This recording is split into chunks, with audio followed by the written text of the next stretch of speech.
Hey everybody, I want to let you know that a couple days ago I was lucky enough to speak with Richie from DawiAfterDark, a YouTube channel that focuses on competitive Warhammer The Old World, but more specifically, the Dwarfs. Link in the description below for his channel, a lot of good information there, but we just sat and talked for about an hour about like literally a little bit of everything Warhammer The Old World.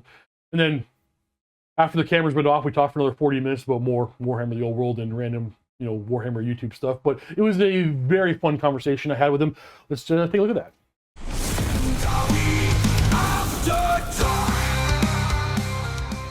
Yeah, no, okay. So when you contacted me, I actually got super excited because there's a few of you on the internet I want to talk to that you guys. Well, it seems that the internet YouTubers for the old world are pretty much competitive focused. Yeah, I think it's just about nearly everybody is competitive focused, unless they're doing battle report channels, but there's a lot less of us. So I just want to know, how long have you been playing Warhammer Fantasy?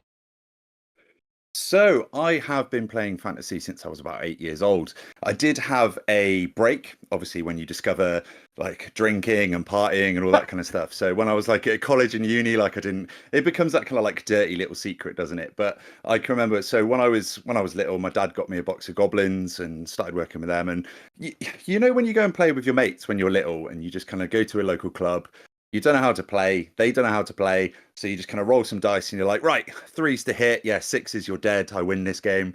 Like the guy I used to play into when I was a little kid, so he used to run Dark Elves, so he'd always bring Malekith and I'd just have like 6 goblins and like a couple of savage orcs and stuff.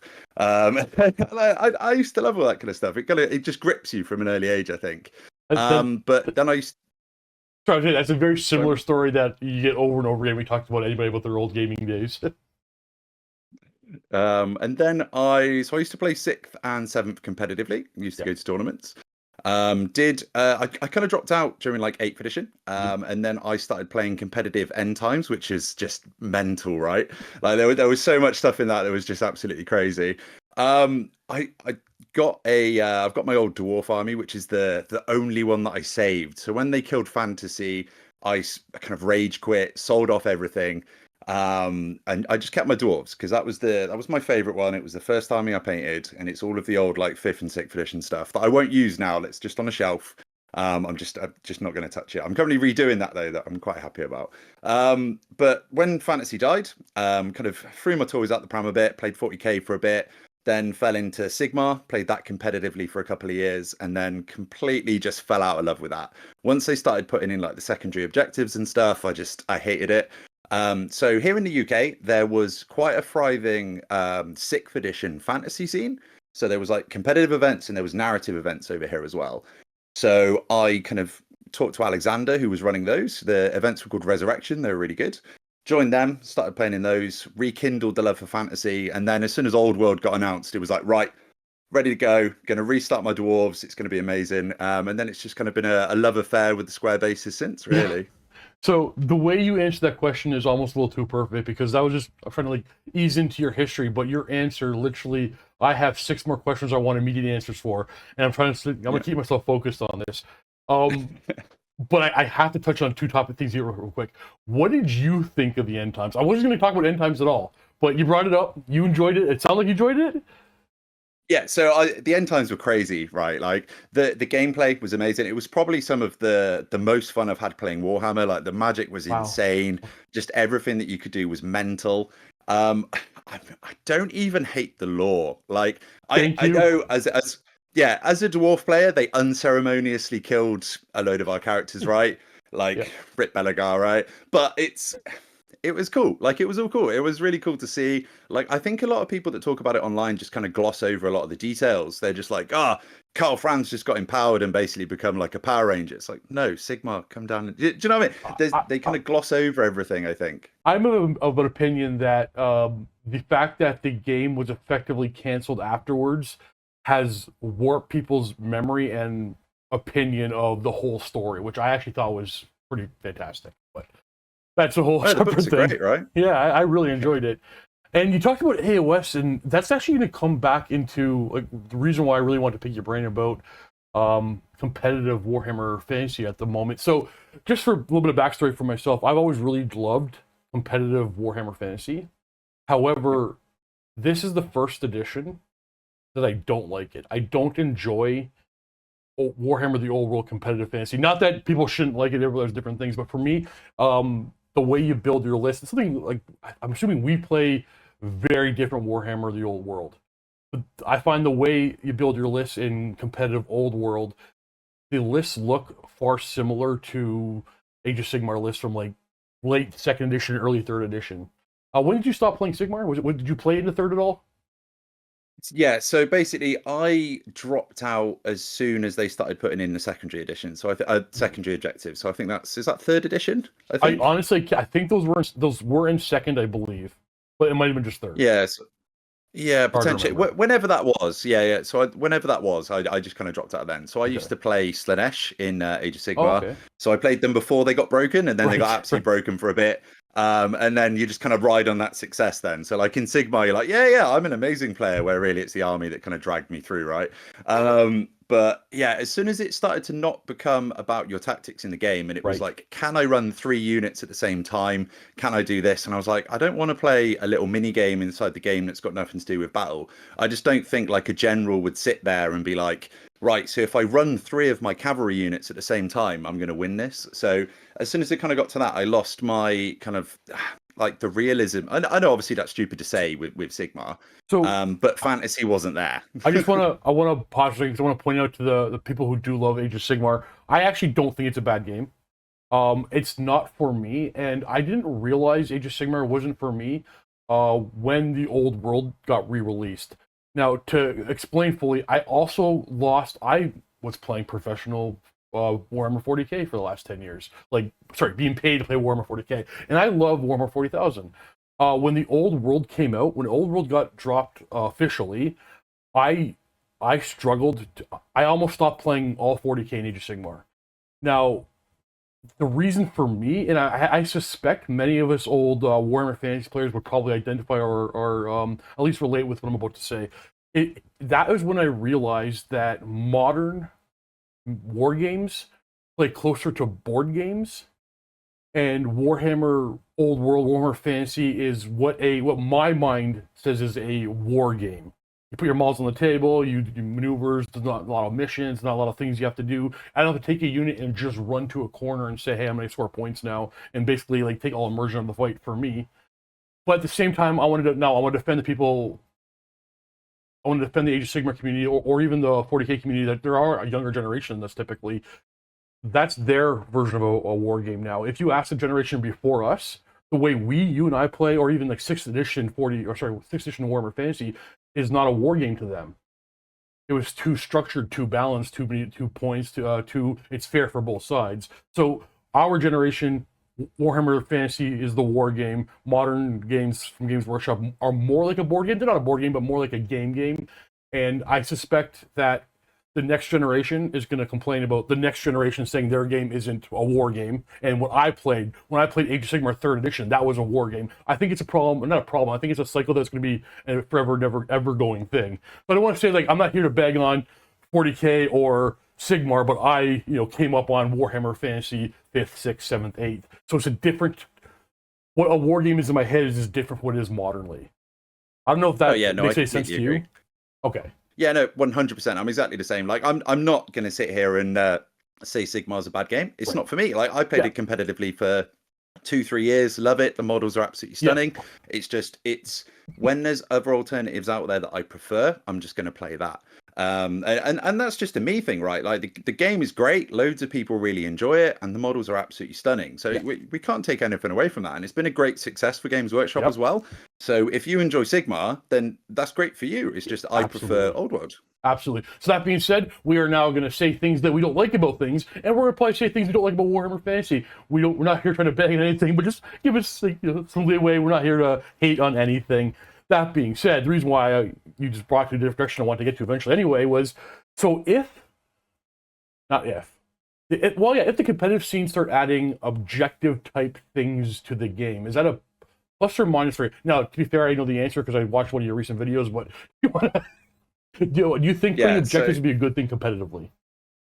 So I really enjoy them. So basically, the last tournament that I went to that had objectives were based on ninth age mission objectives. So it was like a scenario pack. So only unit strength 10 units could hold them. Unfortunately, in that event, they did say that unit strength monsters, so like the Chaos Lord and Dragon, could hold objectives, which I think was maybe a little bit skewed. So I think maybe just saying that monsters can't, and then that kind of really balances up the game. So like that forces you to take units. It forces you to take just bigger units of cavalry, actual infantry squads. I personally don't think, I don't agree with the mass online conspiracy theory that infantry is bad. I play dwarves. I only have infantry, and I've been doing really well with them. Like, I really enjoy them. And there's a lot of other armies that their infantry is really good as well. It's just there's more obvious picks in the books. Like with the high elves, you're going to look at a dragon that's got a couple of 2-up ward saves from the open amulets, and you're going to go, well, that's a lot better than this unit of Phoenix Guard over here. But if you play with them lots and you work out how to use them, especially the units that have got drilled, because that's just such a handy rule, and like the amount of buffs that you can put on infantry and stuff, you can win events with them. Like, I've played into a lot of just infantry armies that have been really hard to play into. And I think over the couple of years that are coming, I think more people are going to get bored of using the dragons, and there's going to be a lot more infantry builds. Like a couple of the armies that are doing amazingly over here, I don't know if they're doing so amazingly over with you, are all infantry. So like you've got the Gobbo Star, which is like the massive 100 brick of poison goblins, which then TMPs out the way, which is Travel Mystical Pathways, for those of you who don't know the acronym. So basically you get near them, they throw illusion magic at you to stop you, throw all the fanatics at you, and then just get out the way so you can't charge it, which is horrendous. Like, there's no monsters in that list, it's just all infantry. And then you've got Mortuary Cult, and you've got the which is just disgusting to play into. I apologize to all Mortuary Cult fans out there, but you're horrible people. I don't like you. It's just getting like +6 to cast on illusion magic's just disgusting. The entirety of the community, or at least the entirety of the online community, agrees with you. Don't worry. Yeah, no, I know. It's they're a nightmare to play into. Like, don't get me wrong, I do quite like the challenge, especially with playing dwarves, because you take the runes of spell breaking. So it kind of becomes this weird like game of chess, when they're going to cast the column, when they're going to cast the mirage, when I'm going to stop it, can I get in? And if I can get in, I win. If I can't, then I lose. And that's I quite like that. I like the cat and mouse of trying to work out the magic. It's kind of like the old fantasy magic, you know, when you keep the dice back and you're like, no, I'm going to stop it, I'm going to stop it. Well, so that's what you described is exactly the reason why I've always loved Warhammer Fantasy. For me, it's always been about the movement phase. And if at the end of the game we didn't engage, I think we both played well. Now, as a guy who makes battle reports, I can never play that way because it turns out to a bad battle report. People want to see things clash. But I love avoid, dodge, avoid. Yeah. And I mean, for sure. Sorry? I was just going to say, so I had an amazing game against a chap called Sam Freestone. So he was running a high elf army with high elf dragon, loads of cavalry, and some sisters. And basically, he didn't want to engage with me because I was running my king that does d6 damage. Right. So he didn't want to come to me, and I was trying to get him. And we played the entire game. So for 2.5 hours of this cat and mouse, I would feint at him, he would come to me. I would spin my unit round to offer him like a rear charge or a flank charge to try and like bait him in to take it. Yeah, and I was like, we were both doing it. Like, it was an amazing game. It's probably one of my favorite games of Warhammer ever, and we just didn't connect. There was no combat. I think I killed one of his units of Reavers, and he killed probably like my pony cart, and it was a draw. And that's weird. It's weird for me to say that that's probably one of my favorite games, but it was just so tense, and we were just trying to bait each other, and it just didn't happen. It was great. It was such a good game. I know there's people out there going to go, that's boring, but it was great. Yeah, I know. I personally, like I said, I love that type of Warhammer. Now, my regular opponent, Luca, the guy I work with on my channel, he's the exact opposite. He wants to see just things clash, and he not care less about the tactics, but he's a corn player through and through. He wants to charge right at you and roll some dice. He used to hate 8th edition Great Eagles because he runs forward or something, and now there's an eagle in the way and you block. Now, granted, there's a whole lot less of that in this edition, but it still very much exists. Did you play a lot of 8th edition? Like a plenty of competitive? Yeah. So I did play quite a lot of 8th. I do like 8th. Do you find that this edition plays the, I don't know how to word this correctly, do you find there's as much avoidance shenanigans in the old world as there was in 8th? Because in 8th edition, I can recall like you're really not rolling combat dice until like turn 5 or 6, if at all. Whereas in my experience with the old world, granted, no, I'm not playing competitive old world. We're seeing combat and actions relatively early, usually on turn 2. Yeah, so I think hyper competitive level, there's going to be a lot of redirectors. There's going to be a lot of stuff put in the way. There's going to be a lot of unfavorable charges that are offered out, and if you don't take them, like I think you can get into combat a lot faster if you're just kind of playing with your mates and stuff. Like you just kind of go for a turn 2 collide in the middle of board, don't you? But I think there's especially if you're playing against like Empire. So I really rate Empire. I know a lot of people dunk on them online, but I think they're really good. So like the really fast lists, like with the 2 griffins and the cavalry and then the cannons. Like the only things, if you've got a combat army, the only things you're going to get in that entire game are the cannons. Yep. So you're going to get 300 points, and then they're going to pick up a couple of 100 points somewhere else. Like that's a cat and mouse game until turn 6. And then it kind of begs the question: is it better to go first or to go second? And I always think it's better to go second in Old World, whereas in 8th edition, I always wanted to go first. I think you're right. So you go first, you get all. Yeah, so you want to get all your spells off, but in Old World, if you can dictate that final turn on turn 6. So if you've got one charge to kind of claim the points to win, then you take that, get the points, or you can control, stay out the way, and try and conserve your points. And I don't know. I'm not going to say that Old World is more tactical than 8th edition, but I think it's just a very different game, and you can play a lot more avoidance as well. So the reason why I ask is because there is an aspect that, okay, so if you throw a sacrificial Great Eagle in front of an enemy unit, where you're not going to flee, you're going to take the charge and keep them from moving. In 8th edition, afterwards, they're stuck facing the direction the eagle aimed them. Whereas in the Old World, you can do a leadership check and now face a new direction. So you're not redirecting nearly as much. You can't just throw Longmong sacrificial units. I mean, you can, but they're not as effective as 8th edition. No, so you can't get like flanks as easy and stuff like that, but you can pull units out of. So if you say you've got a big unit that's kind of guarding its flank on a piece of terrain, you can pull it out of that position so that you can get like some more favorable charges, or you can pull it into spellcasting range. So it's kind of it's different tactics. It's the same kind of thing, but different tactics. Like Undead can do it really well though. So obviously you've got to do a leadership check to be able to reform, don't you? Whereas they can minus your leadership by like 4 or 6 or whatever. Very true. So like Undead can do it really well actually. They don't play the same game as the rest of us, but I'm biased against them. So do you find you obviously the game's been out for a little over a year. Online conversations being what they are, all conversation ends up being from a tactical or competitive mindset when you talk online, even from people who don't go to competitive events. It's just the way we have to type and talk about units. We can say something like a mediocre unit. I really enjoy Unit X, but that's it. If we don't talk about like how effective they are, how competitive they can be, then the conversation's kind of over. So all conversation ends up being from a competitive standpoint. For some reason, the way we talk about Warhammer. That being said, we saw like at the very beginning, dragons. Then less so. And then I started to see the rise of the Death Star. Is that where you think you guys are currently at with the competitive community?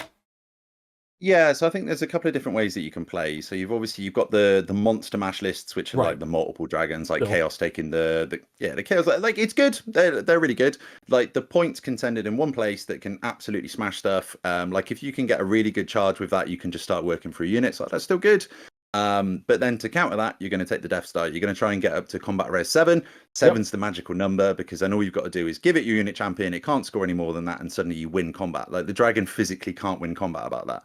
So that's why the rise of the Death Stars come. But then what beats a Death Star? It's MSU. Yeah. If you're going to get charged by like 20 different units that have all got close order, it doesn't matter what your Death Star can do to those. They're just going to win. I recently lost a game against one of my friends, Tom Carley, at an event because he was running a quad Viletide Beastman list. And I was just outnumbered. They were just everywhere. Yeah, quad Viletide. And 2 of them were ambushing as well. So I had like 2 Viletide wizards behind me. And then there was just stuff everywhere. Like I just couldn't deal with it. And he was just in me. Like I think there was one point. So I was trying to like drill and fan out into combat. So I was like, right, I need to get some attacks out. And I think he had like 3 units in my front, 2 on each flank, and then like 4 in my rear. And I was like, oh, this is gone poorly.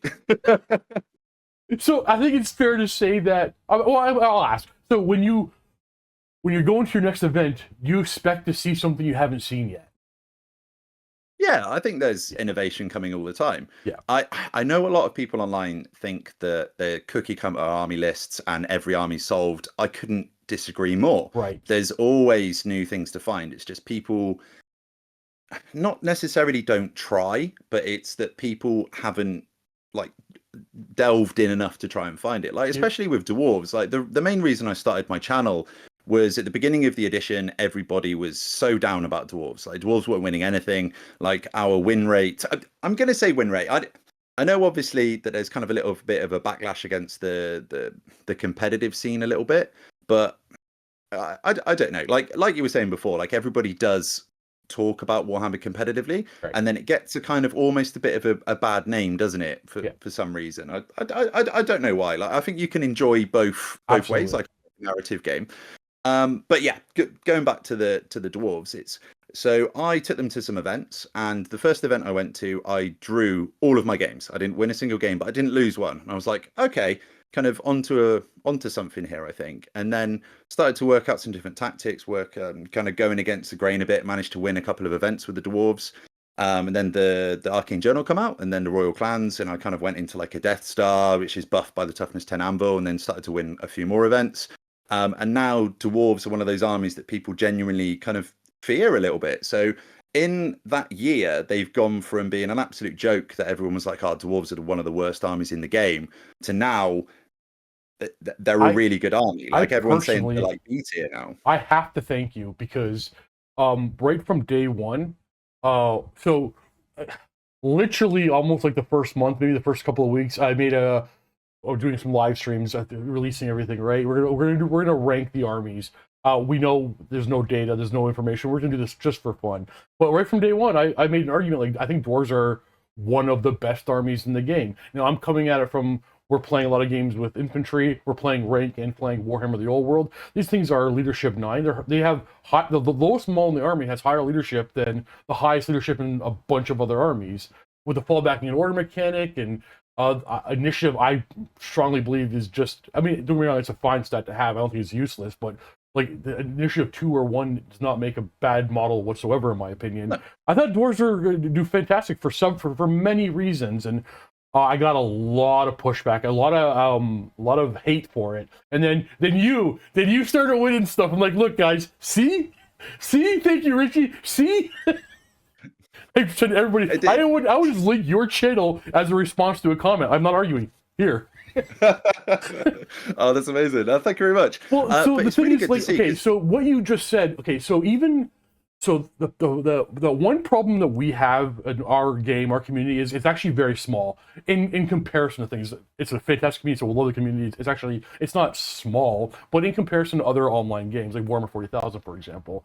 So we don't even have good data. We have data, and it's good to keep collecting data. It's good to have, but even in 40K, if someone were to come out and say, what's a good army in 40K right now? I'm not even following 40K at the moment. I'm going to assume, let's just say Grey Knights are doing very well in 40K. If you came online and said Grey Knights are terrible, well, we can point out, look at the data we have. We have not perfect data, but near perfect data. You can't make that claim. You're just bad with them.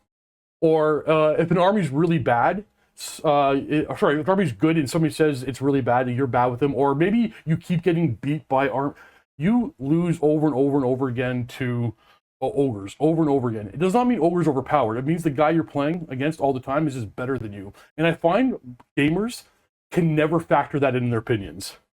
They don't factor in there. People have different skill levels, or people are going to do better or worse with armies. That being said, in 40K, we have data that we don't have in fantasy. And even though we have really good data in 40K, we consistently see the winners at events come up with lists that are different from what everybody else is bringing. So there's no way Warhammer The Old World is figured out yet, solved yet. There are many permutations of lists and armies you can build. You got to try something. Give it a go. You can, like you said, 4 Vile Tides. Granted, Vile Tides is a fantastic spell, but like, how do you plan for it? Yeah, no, exactly.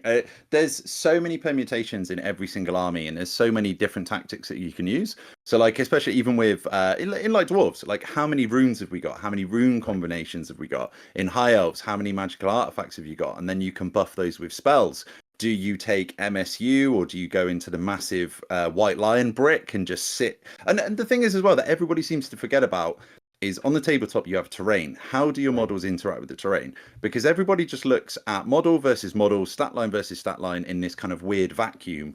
And that's not what it's like when you're on the tabletop. Also, people take dice out of it as well. Right. Right. Very true. Like it's the Trollhammer torpedo effect. Like that hits on twos, wounds on twos. They never hit, they never wound. Like it's just that's what it is. Like everybody just seems to take the dice out of it. The dice out of it, the tactics out of it. So I actually quite like. It's funny that you talked about ogres actually. So everybody online says that ogres are terrible. Now, one of the lads in this country, Jack Cropper, he's been running ogres amazingly. He normally gets 4-1 out of events. He hasn't pushed through to that mystical 5-0 yet, but he's absolutely amazing. And Skaven as well. So Ed Fawcett from Close Order. He's been doing amazing with Skaven as well. He's dropped back over to High Elves now, which he really enjoys, pushing some dragons around. But he did amazing with Skaven. He's the guy I want to talk to, but yeah. Oh yeah, Ed's awesome. Ed's awesome. I was with him yesterday actually. And then you've got Jack Allen over here, which is running the Empire. So he has beat me twice with his Empire actually, and he's won 2 major GTs, beating me at both.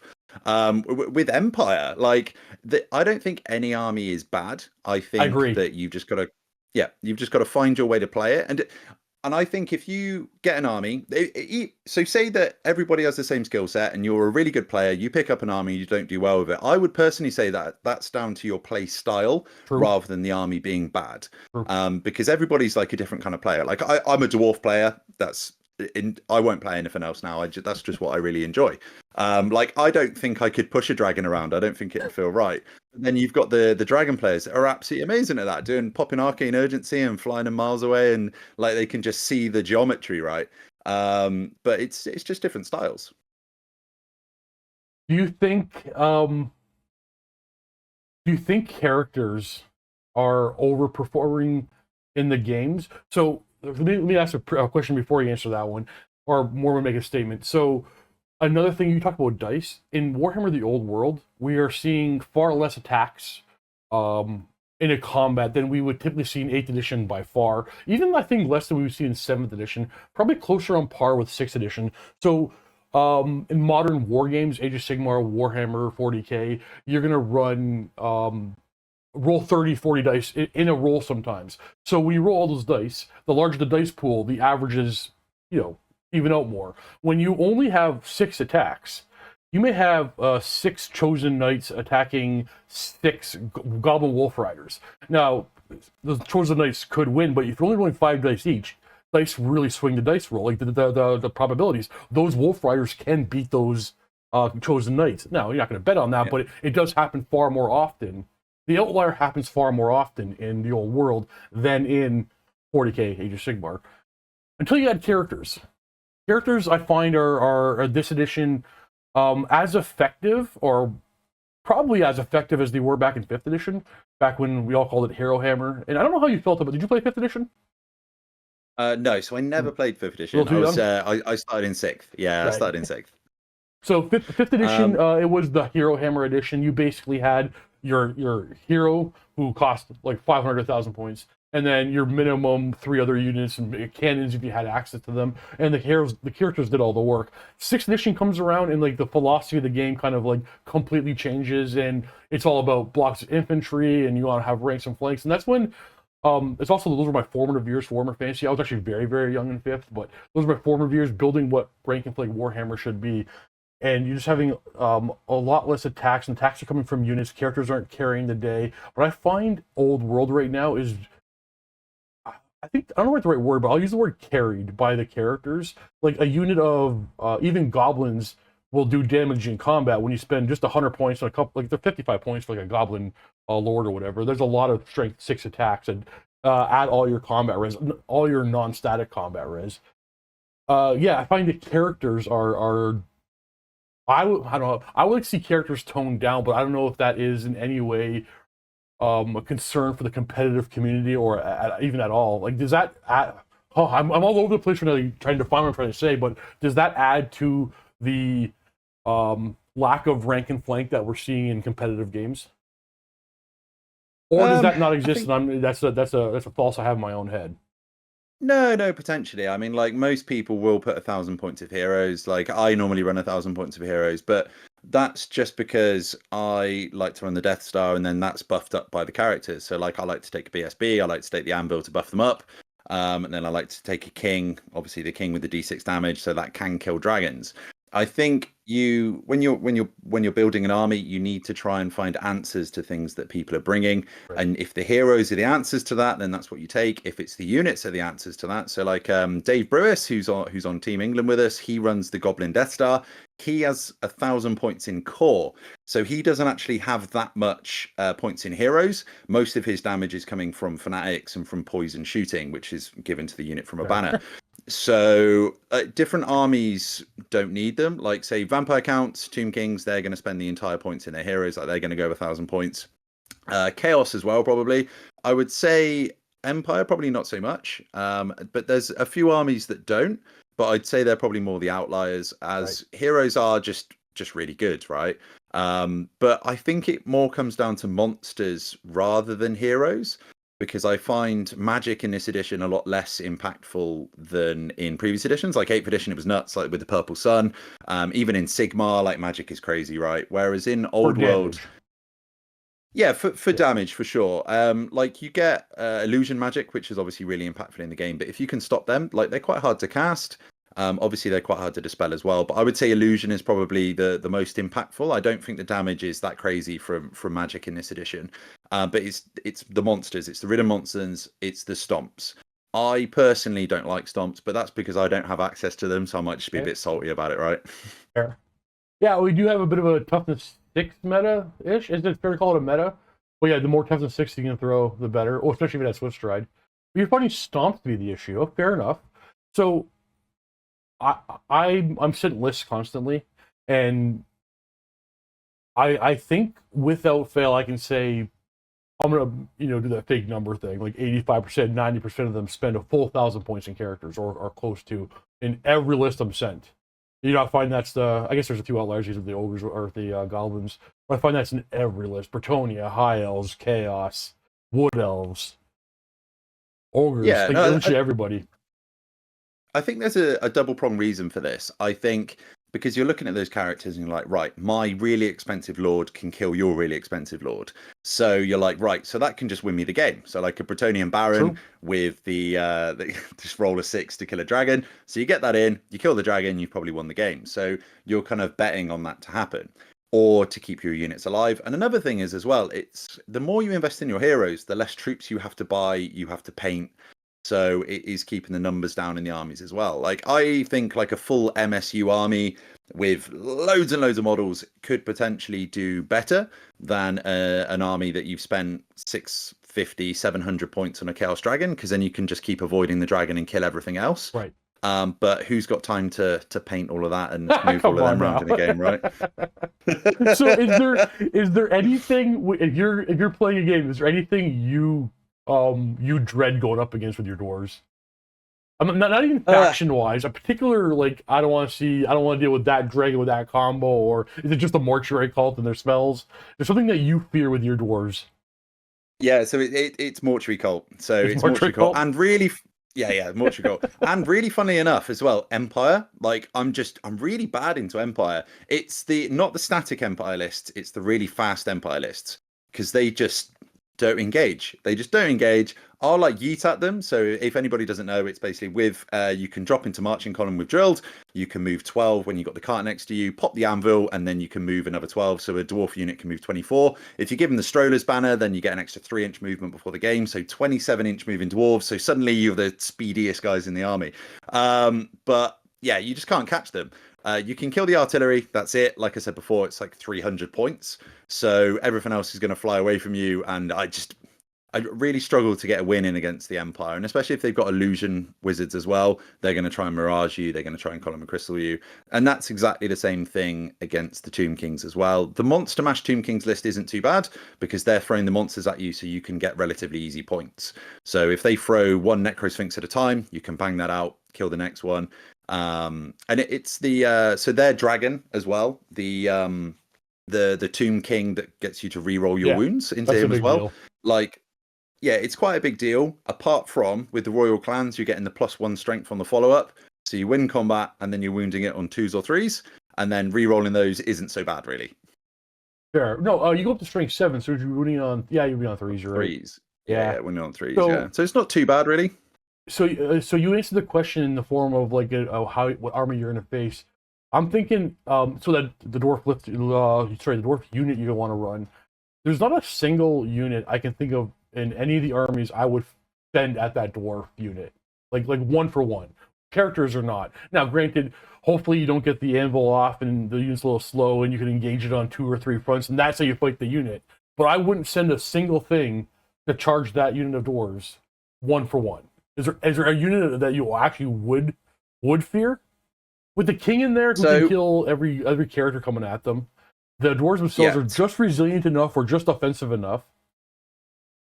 Yeah, so what you want to do is you want to get a multi-charge, even into the front's absolutely fine. So if you can get a dragon in there and then you can get a unit of cavalry at the same time, so a nice little tactic you could use with your high elves would be send your dragon in, send some silver helms in at the same time. I'm probably going to try and offer out a challenge because I want to lock the dragon in combat. You're going to accept that with your unit champion and your silver helms. I can't multi-wound you because you're a 1-wound model. So suddenly I'm only going to I'm probably not even going to get max overkill into you, and then the dragon can just kill all the longbeards. So that's a nice little tactic you can do against them. So it's kind of like challenge locked out of combat. So they can't hurt the dragon, and sometimes as well you whiff. Like I was in a challenge yesterday. So we were doing a practice game for Worlds, and I just whiffed with my king. I was locked in a challenge with a longbeard champion for 2 turns because I just failed to hit. It's a nightmare. 4 to 6 dice is only 4 to 6 dice. Like you get nothing but 2 sometimes. Yeah, 100%. Like, yeah, exactly. Like something that I find really funny is when you've got like a 3-up re-rollable save and you just roll 2s, and you're like, right, oh.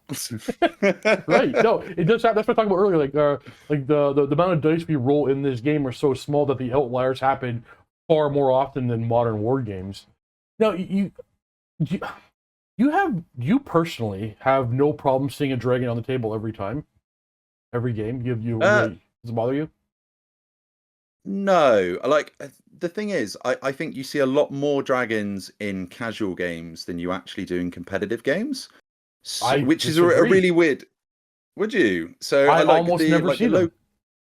Oh, really? So it might be a different. For sure. There's going to be pockets of things. Yeah. Yeah, so over here, like if I'm having a kind of a casual game down at my local club, like someone will bring like 2 dragons. Whereas tournaments, people are a little bit more cagey about it because obviously you've got the Bretts running around that can just kill them. Yep. So for the a really strong chaos list would obviously be the potentially a double dragon or a triple dragon. Yeah. But people have started to almost move away from that now and go for the Chaos Knight buses with the wizards in and casting out of that rather than having all of the dragons. So for me personally, I see more dragons in casual games than non-casual, which is really weird, actually. Yeah, no. So like in my area, it's not taboo, but it's almost like people don't want to deal with that. People want to play ranks and flanks, and that's 500 points of not infantry or cavalry or whatever. Which is funny because my stream on Wednesday, I'm going to be playing a big unit of Chaos Knights with the wizard in it, and I think that's with the saddle and everything, a very effective and scary unit.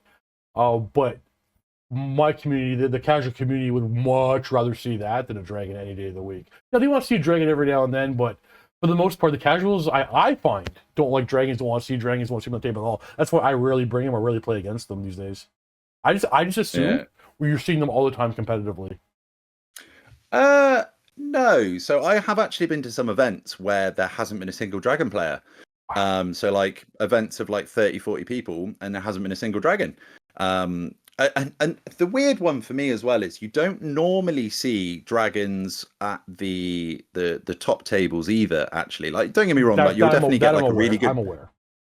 Yeah, like you'll get a really good player that's up there. That's like over with in America. If you've got like Adam Slutsky that was running the the Chaos Dragons, like he's obviously doing really well.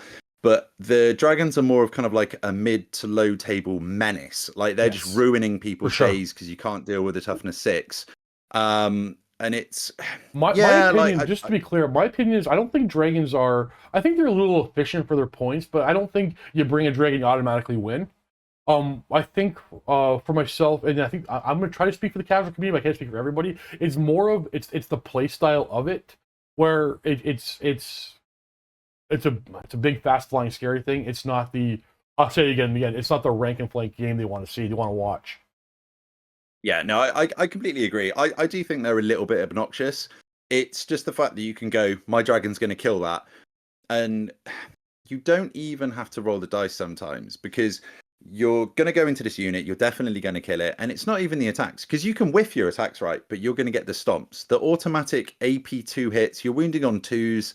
Like me personally, I think that stomp should be no AP across the board. I know that's a controversial pick, but just D6 or D6 plus 1, strength 6, AP2 is just horrendous. That's interesting. So I haven't heard anybody discuss that, but I think you might be onto something.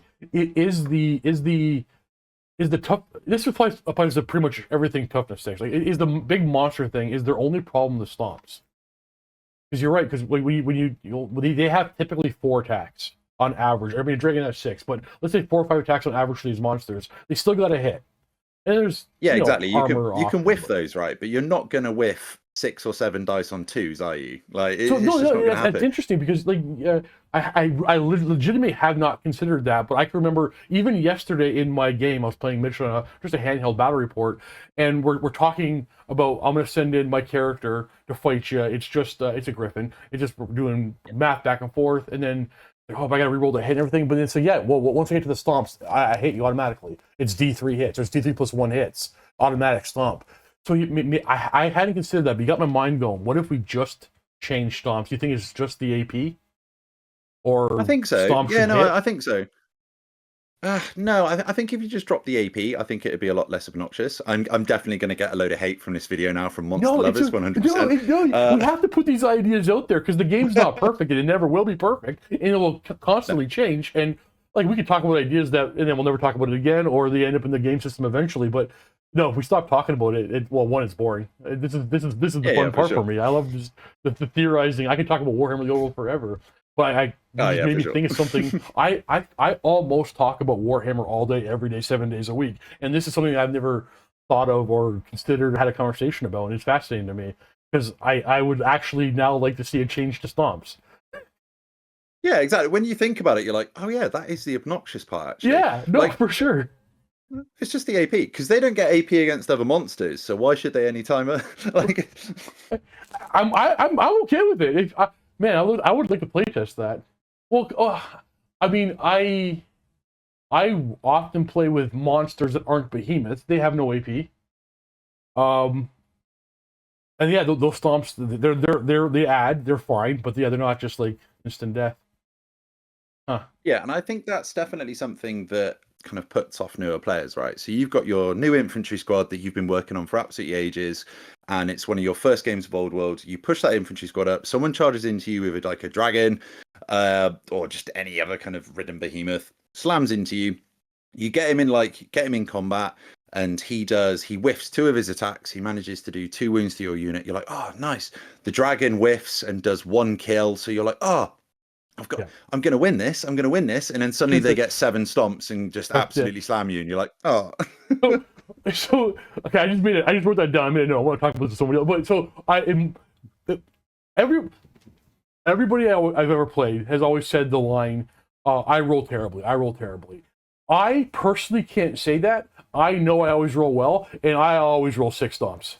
And yeah, it's just that is I may have whiffed with my lord. The dragon did a couple of wounds, but then now I did 5 more wounds with stomps, and now you're fleeing and breaking. You're 100% right. I love it. Yeah, it's the same with my king with the D6 damage. It's always either going to be a 1 or a 6. That's it. That's all it's going to be. True. Is there any other rule that you would change if you had the power?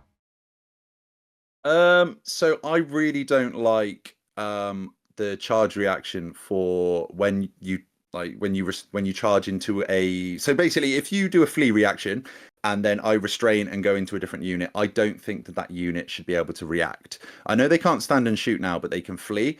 I personally think that if you're running towards someone and then quickly goes into you, I don't think you should be able to flee from that. And I think that would really help infantry units Because what you're seeing quite a lot is people will get loads of fast moving units around in front of an infantry block. You'll go to charge into one, they'll react flee, and then you'll be like, oh, that's opened up a bit of room. I can get that cavalry unit. Then you go to get that, and then they flee as well. And for me personally, I think that's a little bit of a feels bad. Like, if you can't fire a quick shot weapon as a reaction, I don't think you should be able to flee either, personally. So, I personally go the other way. I would give that second unit a full reaction. I think what you just suggested opens up the gap even farther. I think it further buffs the swift stride fast units and more nerfs the infantry. I have the exact opposite opinion, actually. Oh, okay. Interesting. Interesting. But you would change it. So, okay, wait. If you're saying one of your units has full line of sight to two of mine, one of mine flees, and you redirect into one you already could have charged, you still shouldn't be able to react? No, I don't think so. I think if the other unit's running and then it's like, oh, okay, right, oh no, I'm going to get hit now.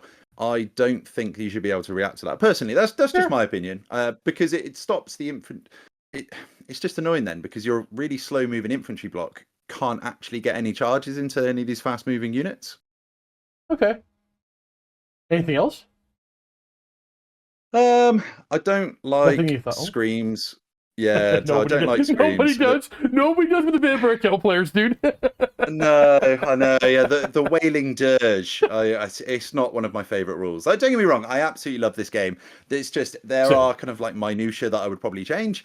But overall, I do absolutely love it. Like, I love playing into really, really horrendously sweaty lists as well. I'm one of those people. Like, I hate myself, I think. I remember my first interaction with the Scream. I was playing with a wood elf dragon who had a bunch of buffs on him and was one Scream, turn 2, full wounds down to one Scream. Yeah, I think the most obnoxious thing about it is you roll your own dice, right? So you kill your own models. So you're like, oh. Yeah. Don't make me do this to myself. Yeah, that's fair. Oh, it's horrendous. And that is one of the that, to be fair, the wailing dirge is one of the things that I'm really happy that the community in general has adopted the rule of 3. I couldn't even imagine just 12 screams. Like, it'd be awful. So I'm quite happy that the community as a whole is gone for the rule of 3. Actually, do you think the rule of 3? You are happy? You think it's an appropriate thing? I think it's good. Yeah, no, I think it's good. I mean, as a dwarf player, I could take about 20 singular gyrocopters otherwise. So I do think that that's probably good for the game. No one wants to play against that, right? I've got Yeah, I've got a 19 gyrocopter list that I run for X-Force, which is pretty obnoxious to play against anyway, and they're all in units of 3s. So I can imagine just 18 individual would be quite disgusting. Well, I imagine that's pretty good for denial. I mean, I don't mind throwing a fireball or some incidental shooting at a single gyrocopter trying to get some points out of them. But if it's a unit of 3, though, I'm not going to bother. I'm not going to get those 9 toughness 5 wounds. I'm not going to bother with incidental shooting. I have to get something proper into them. Yeah, no, exactly. Real good. No, it's cool. What do you want to talk about next? Okay, so I want to. I've been personally arguing with the dwarf community, a few dwarf players forever. Is there a thing you actually think the dwarves need? Is there something lacking that you believe that the army should have that they don't have? Like, are you one of those guys like there should be dwarf cavalry, there should be dwarf golems or something? So beyond the rule of cool, because I'll be honest with you, those both will be really cool. But do you think they? Yeah. That's what I was going to say. So rule of cool, I would love some goat and some pig riders. Like, that'd be sweet. But like, that'd be amazing. Or riding goats, I don't know, like a goat chariot, like that'd be just sick. But I think in the game, I don't think we need it. Like, I think it goes against the play style. The only thing that I think we could do with it is potentially, I don't know, like, yeah, I don't know. I really enjoy them. I think they're really strong. I think they're really good.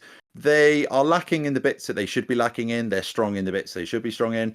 I think potentially Gromril armor should be a little bit better than it is, but that's fine. I mean, they debuffed armory across the board with like the Chaos Warriors and stuff, so that's fine. I'll take that. And you can buff that up with the Anvil anyway, so that's okay. I think maybe just a points drop potentially on a couple of the units. Like, some stuff does feel quite expensive when you're putting it into something that's kind of a similar points cost and you just get smashed, right? Like, Slayers should be a lot cheaper than what they are in my opinion. Slayers are the big disappointment in the book. I mean, a troll slayer literally can't even come close to slaying a troll. Like, a unit of them can barely kill a troll. Yeah, I really love the idea of a slayer list, but troll slayers themselves, they just don't carry. They don't do anything. Oh, one rule that I would change actually is the one. So you know death blow on slayers. Yep. You should be able to use the strength and AP of the weapon you're carrying. Might drop. Sure. Yeah. Sure. Why not? Absolutely. There's an easier route they can throw in. It's going to make the characters better, but it's not going to make the troll slayers. Well, I guess if you I'll buy them great weapons then. Yeah, exactly. So then you just get a free hit when you die. Yeah. Be good. I'll take that. Would you bring them if they did that though? So I'm well, maybe. No, so I'm currently no. So my plan is I want to play every single different version of Dwarves. So I've done Grand Army, I've done full gunline Grand Army, I've done combat Grand Army, like taking them to events. I've done the a few different versions of Royal Clans. Like I've done Royal Clans with artillery. I've done a full combat. I've done the Drake Star list, taken all those to events. I've done X-Force, so I've done the big Thunderer, like the Thunder Star. So it's got like 38 Thunderers in it, with like the mining cart. But yeah, I love that. With Burlock in and just getting all the buffs and stuff. Like done that. So I think at some point I will just be doing a big Slayer army. I'm super keen for that. I know there's a guy Jeff that's been playing it over with you guys. It's been doing amazing with it as well. Yeah, I love some ginger naked guys running around. It's going to be awesome. They back in, I think it was, I don't remember if it was 6th when they had that little White Dwarf supplement or whatever it was when the Slayer army came, the Slayer cult came out. I loved them back then. If you could bring the Anvil of Doom and the Expeditionary Force, that'd be my favorite way to play dwarves by far.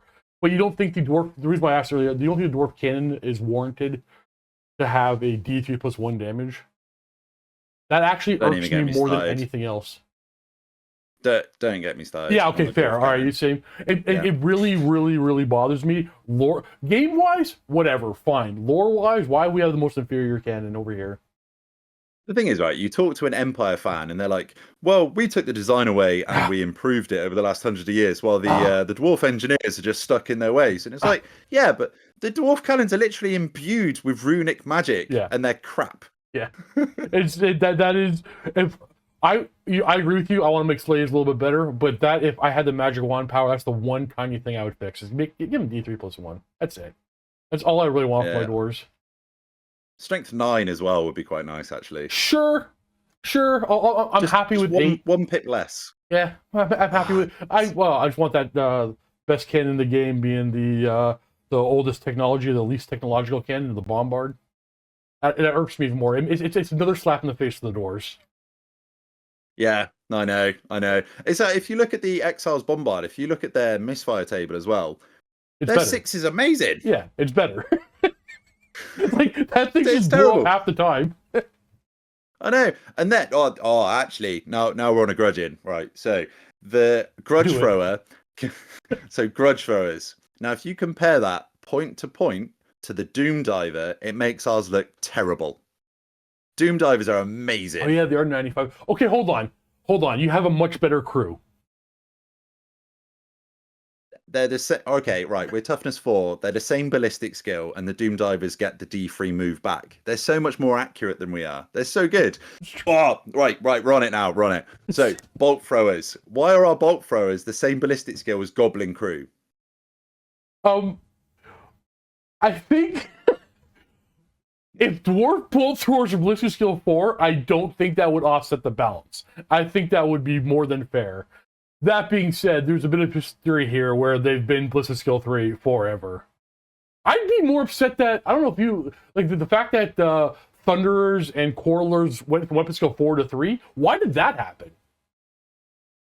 Yeah, no, I really don't know. I really don't know. Like, I'm fine with the strength because they were always strength 3, right? But the weapon skill was just crazy. So, like stuff hitting you on 2s. If they can make a justifiable reason to lower the weapon skill of those 2 units, I think it's fair to say you take the best shooters, throw them on the crew of the bolt thrower, and give them the skill 4. I think it's a fair trade. Yeah, no, I do agree. Although you can't look at Warhammer logically, I don't think. Hey, no. We use fake logic to make justifications for things. Yeah, you have to work it. But to be fair, it's 55 points. I don't think it's a bad pick to throw in your army somewhere to throw off in a corner. For the both. Yeah, no, I quite like them actually. Like I've taken them to events before. I quite like 3 of them is quite fun. So if you get like 1 with skewering and then put 2 on extreme flanks, either they go get them or you're potentially going to get like a raking shot down some cavalry or a unit. So they've definitely got a place. I quite like them. If you're really lucky and you roll 5s like you, then they're quite good. Fair. It's true.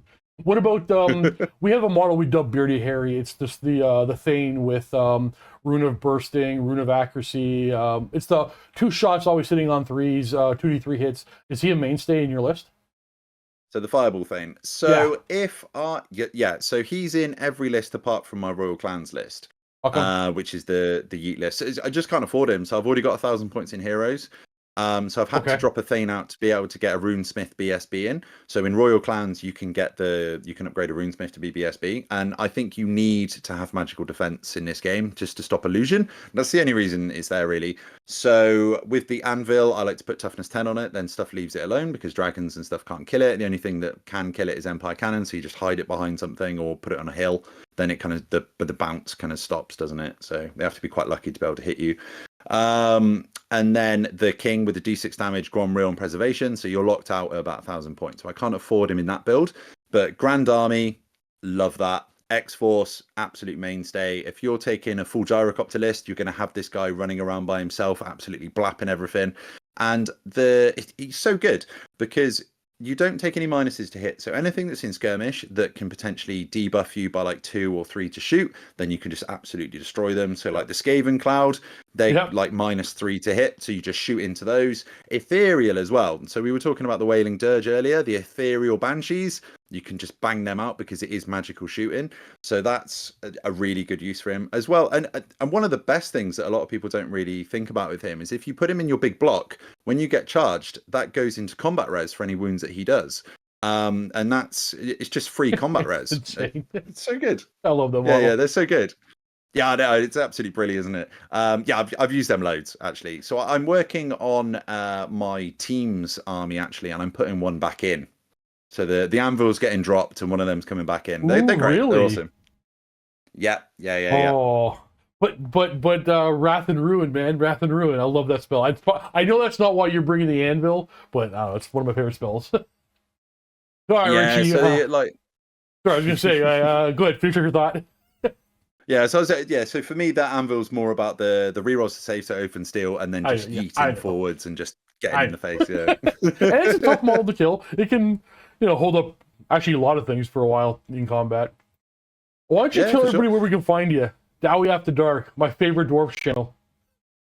Thank you very much, mate. Yeah, so I had the channel for a couple of months now. It's been really good. So if you want to see some. It is competitive, unfortunately. So if you enjoy competitive dwarfs and competitive old world, come over and see me. I do interview a lot of the top players from around the world as well. So anyone that's doing well in events and absolutely smashing it, I normally get interviews with them as well. So yeah, come over and see me. Thank you very much for having me, mate. It's been awesome. I'll say, you have a standing invitation. You come on any one of my streams, anytime you're way on this side of the world. Come on, we'll do some games together. One day it'll happen. I appreciate it, mate. I'll definitely try and come over next year, I think. Thank you. Oh, that'd be awesome. So I had a blast with that conversation with Richie, and you probably noticed that I had some questions percolating in the brain as we're talking, but we went all over the place that I actually didn't even scratch the surface of like the list of questions I wanted to ask him and just drill him about and see if I can pick his brain about more of the competitive community. And so we're going to have to get him back on, definitely, right? In fact, maybe I should sit down and have conversations with more of these YouTubers and pick a YouTuber that you want me to contact and have a conversation with. Let's see how everybody's experiences are on this game a year later, and talk to all the little metas and communities out there, and see how much we probably overlap in a lot of things, and just have a good old conversation. Who do you want me to talk to? And we'll definitely get Richie back so I can actually grill him about his experiences with the Dawi competitively.